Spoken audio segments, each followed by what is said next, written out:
In front of me is Samsung Galaxy Z Fold 8, and today I would like to show you how you can switch on or off app notifications. First of all, go into settings and scroll to choose notifications, and then tap on app notifications at the top. Now, before picking one of your apps, click on those three dots at the top right corner. If you wanna, tap on Show System Apps, or my favorite thing, tap on Filter By and click on one of those options.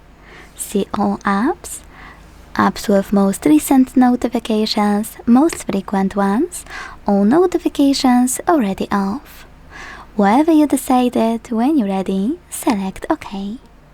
Now, to block notifications from any app, use BlueSwitter next to it. To switch it back on, use the same, no gray one.